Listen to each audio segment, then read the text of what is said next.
Hi and hello everyone, welcome to Sri Vidyavadi Education channel. Today we are going to discuss for loop.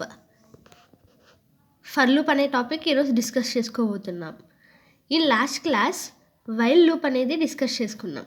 While loop అంటే ఒక condition అనేది true అయితే మాత్రమే ఆ black of code అనేది several times execute అవుతుంది అని while లూప్లో మనం చెప్పుకున్నాం కదా.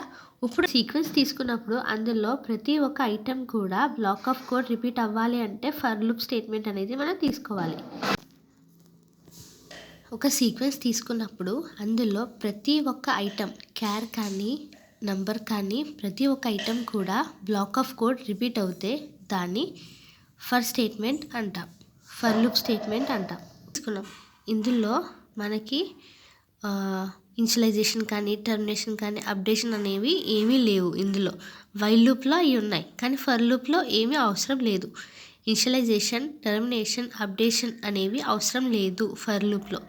డైరెక్ట్గా మనం ఏదైతే రాయాలనుకున్నామో word is equal to double కొటేషన్స్లో Sri space Vidya for each underscore char in word colon 4 spaces print of each క్యార్.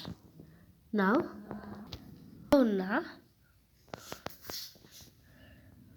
వర్డ్లో ఉన్న శ్రీ విద్య అనే ఈచ్ క్యారెక్టర్ కూడా ప్రింట్ ఆఫ్ ఈచ్ క్యారెక్టర్ అనేది అవుతుంది. ఓకే, ఈ శ్రీ విద్య అనేది ఈచ్ క్యారెక్టర్ ఇక్కడ అవుతుంది. నౌ మనకి అప్పుడు మనకి అవుట్పుట్లో మనకి శ్రీ స్పేస్ విద్య అని వచ్చింది.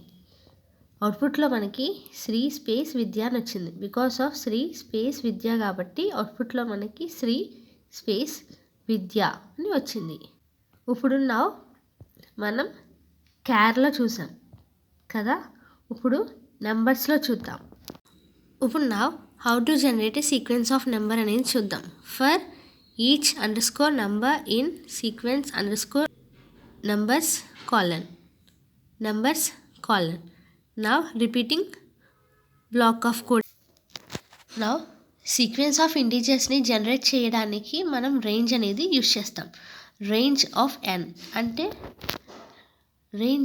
అంటే generates A sequence of generates A sequence of integers starting from 0.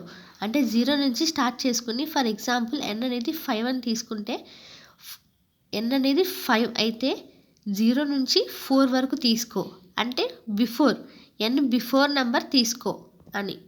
ఓకేనా. For example n is equal to input of for number in range print number అని తీసుకున్నాం. నా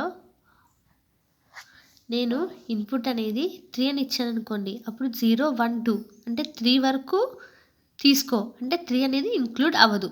0 1 2.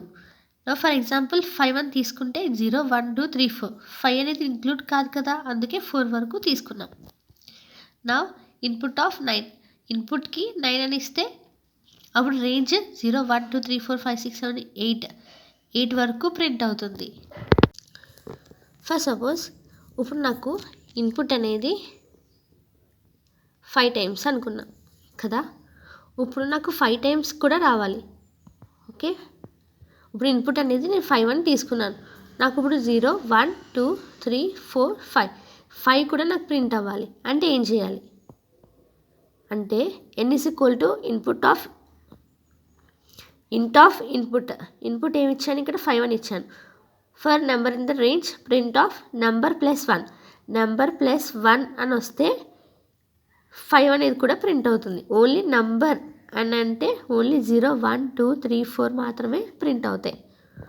ఇక్కడ ఎప్పుడైతే మనం ప్రింట్ ఆఫ్ నెంబర్ ప్లస్ 1 అని పెడతామో అప్పుడు 0 1 2 3 4 5 అనేది కూడా అవుట్పుట్లో మనకి ప్రింట్ అవుతుంది.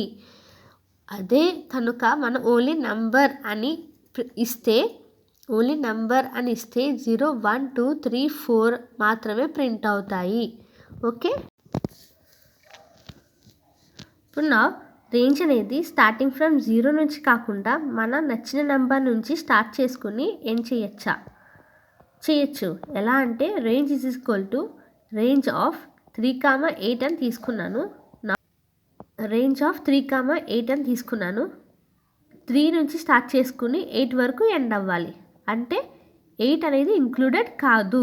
ఓకే, 3, 4, 5, 6, 7 8 అనేది ఇంక్లూడెడ్ కాదు. ఫర్ ఎగ్జాంపుల్ చూద్దాం. For number in range 3, 8 print number అని తీసుకున్నాను. నా అవుట్పుట్లో మనకి ఏమైనా ప్రింట్ అవ్వాలి? 3, 4, 5, 6, 7 అనేది ప్రింట్ అవ్వాలి. ఓకే, ఈ నెక్స్ట్ క్లాస్లో మనం స్ట్రింగ్ మెథడ్ అనే టాపిక్ డిస్కస్ చేసుకుందాం.